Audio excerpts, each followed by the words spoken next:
Welcome back, students. I am your geography teacher Vandana Joshi and you are watching SST June. So students, today in first book we are going to start a new unit, that is water, in which we will study about the hydrological cycle. First of all, we will study about the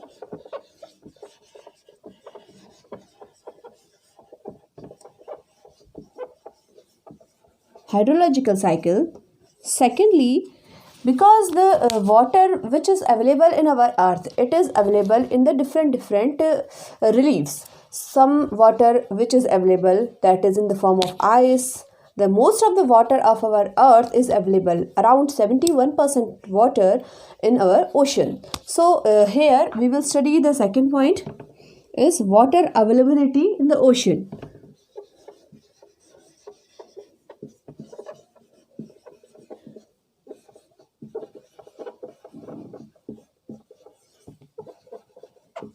In the ocean. Under this topic, we will study about the oceanic reliefs and the different features of the underground earth in the form of oceans. Then after that, we will study about the salinity of the oceanic water in this topic only. Then at the last, we will study about the oceanic currents, means the streams and the movement in the oceanic water in the form of warm current and the cold current. So that will be our last topic, and the topic will be oceanic currents. So today first we are going to cover the topic hydrological cycle. What is hydrological cycle? So, hydrological cycle.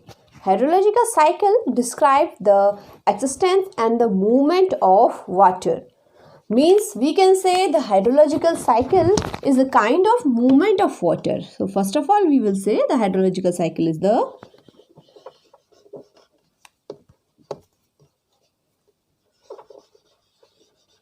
movement of water.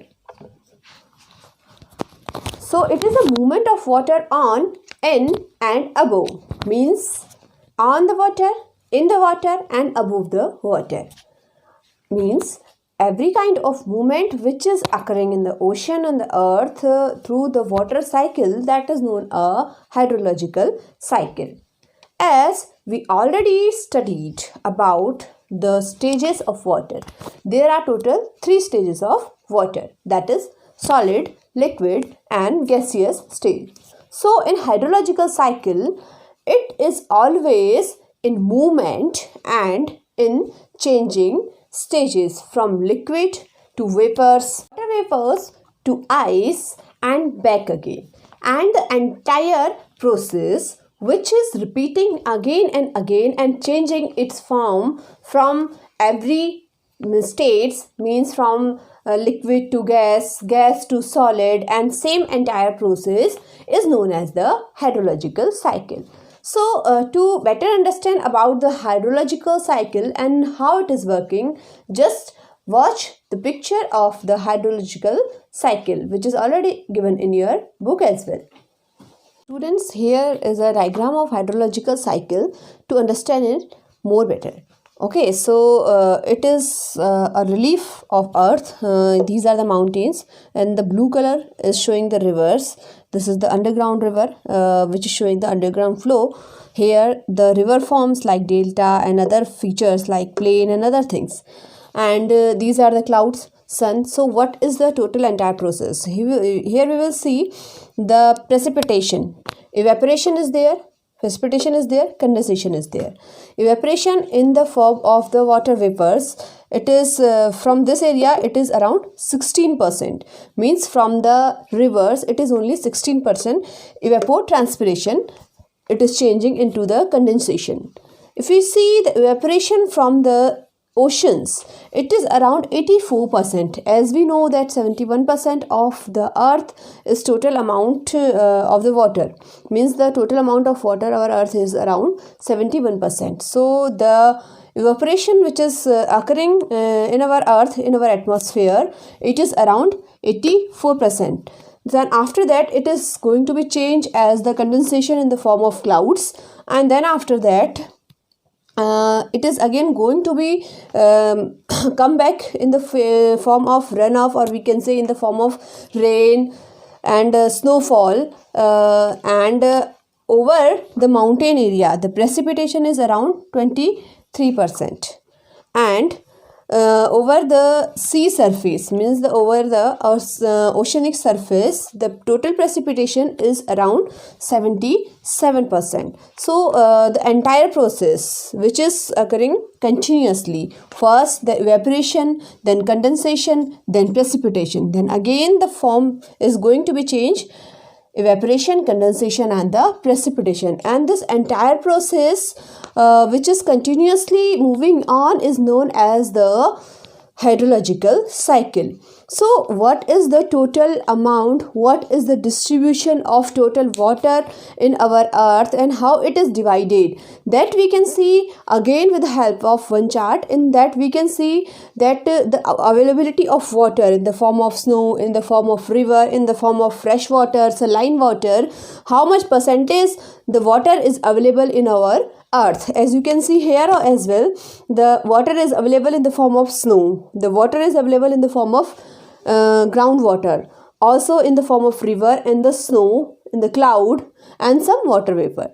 So that the proper measure of the water, the proper amount in how much percent the water is available in our atmosphere, that again we can see with the help of one more chart.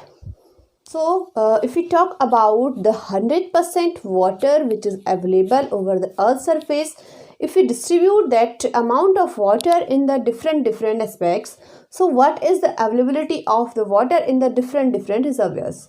So if we see water on the earth's surface, what is the distribution? The distribution I have given is in the volume, means in the million cubic kilometer, means how much area the water is covering in the earth's surface, and what is the total percentage of that water. So let's talk about the reservoirs. First, the ocean. The oceans are containing the almost around 1370 million cubic kilometer volume, or the total area of earth's surface, which is in percentage is 97.25. And if we talk about the ice caps and the glaciers, these are covering around 29 million cubic kilometer volume, and if we talk in the percentage is 2.05. The groundwater is covering around 9.5 million cubic kilometer volume of water in our earth's surface, and in percentage it is 0.68. There are more reservoirs like the lake, soil moisture, atmosphere, streams and the rivers and the biosphere. If we see, the lowest amount of water in the percentage is in the biosphere. Biosphere means a area, or we can say biota, in which the living organisms are interacting or is a part of our ecosystem where we human beings are living. So it is a total water distribution over the earth's surface. And if we talk about the components in the form of water, so what are the components? What are the different components and the processes of the water cycle? To understand it, here we are having a chart in which we can see what are the components and what are the processes of the water cycle. So here are total 5 types of components of the water, in which water storage in the ocean, water in the atmosphere, water in the ice and snow, water in the surface runoff in the form of rivers, and the water in the groundwater storage.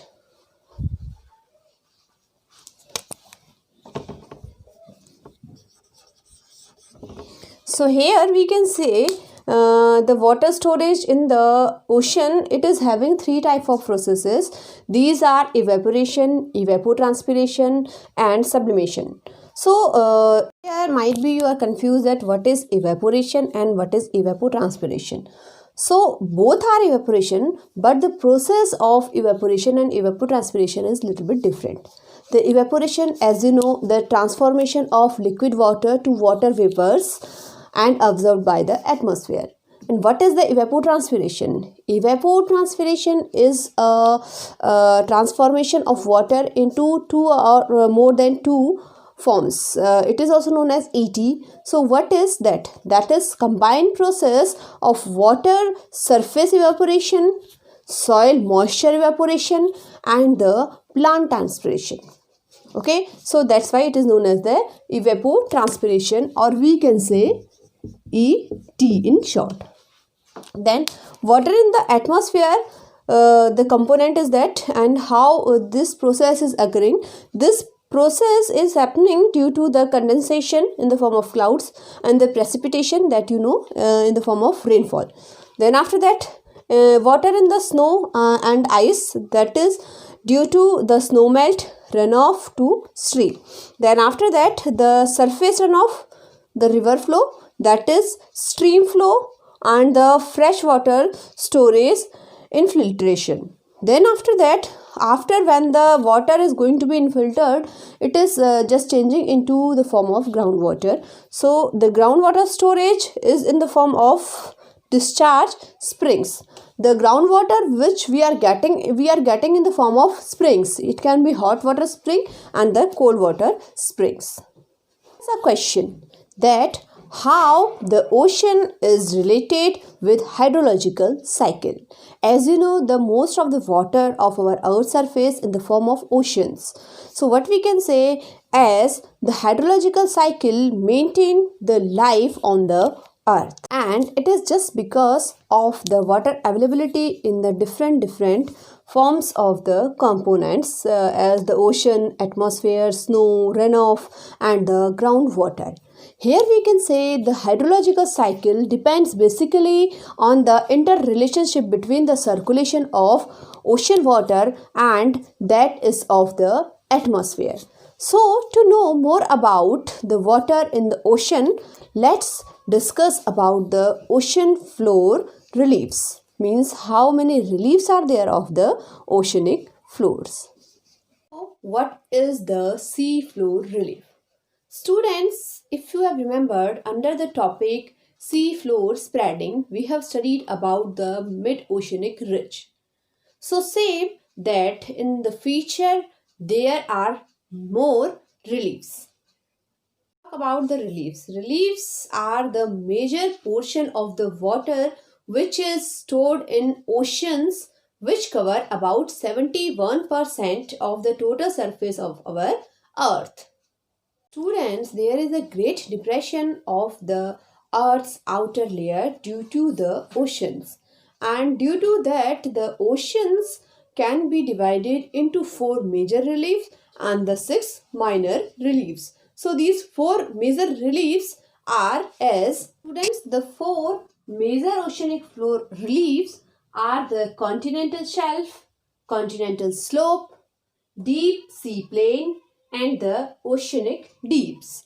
If we talk about the minor reliefs of the sea floor, there are total 6 reliefs. These are first of all the mid-oceanic ridge, number 2 the sea mount, a mountain under the sea, and a submarine and the canyons.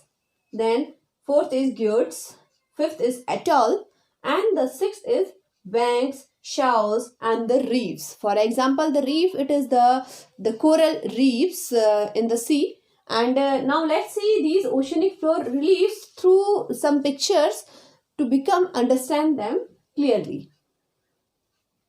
So students, as you can see in this picture, you can see there are some divisions of the ocean floor. So first of all, we will talk about the continental shelf.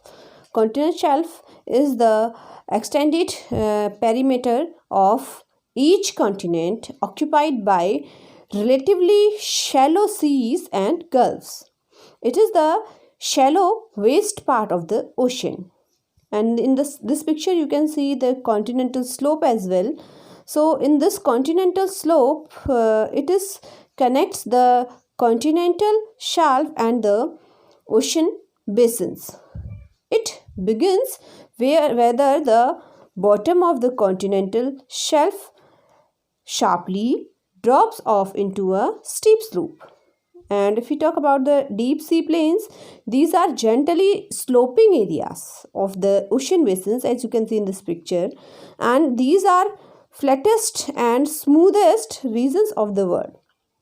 The next picture is of the oceanic deeps, or we can say the trenches, and the deepest part of the oceans. Trenches and steep sides and narrow basins. In the minors, if we talk about the mid-oceanic ridge is a great submarine mountain chain extending from a total length of 64,000 km is known as the mid-oceanic ridge. For example, we can take the ridge of North and South Atlantic Ocean, and one more is in the Indian Ocean. What are the sea mounts? There are various mountains found on ocean floor. The mountains which are above 1000 meter in height and have a conical summits, these are known as the sea mountains. And the mountains having the summits are known as the Ghats, as you can see in this picture. Now let's see the submarine trenches and the canyons. What are the submarine trenches? A submarine trenches is a long, narrow and steep side depression on the ocean bottom. They are attributed to the endogenic forces which have produced mountains. And if we talk about the canyon is a deep gorge on the continental slope. The next, if we talk about the feature of the sea surface, that is atoll. An atoll is a form under the sea surface. These are low inland found in the tropical ocean consisting of coral reefs surrounding a central depression. What are the shoals and the banks? Shoal is a bank of coastal sediment that rises almost to the surface of the sea, whereas the bank, it is a flat-topped elevation located in the continental margins. And the last is the reef. A reef is a rocky or coral elevation having a generally elongated shape. There are many well-known types of reefs such as the barrier reef, the coral reef and the atoll reef. The longest barrier reef extends off the Queensland coast of Australia. Student, the ocean water is also having its own temperature, which is totally different from the Earth's temperature. And due to that, the ocean is also having salinity in its water. So how the temperature of ocean is different from our Earth's surface and how the oceanic water is saline, that we will study in our next part of this video. So for that, keep watching SST June.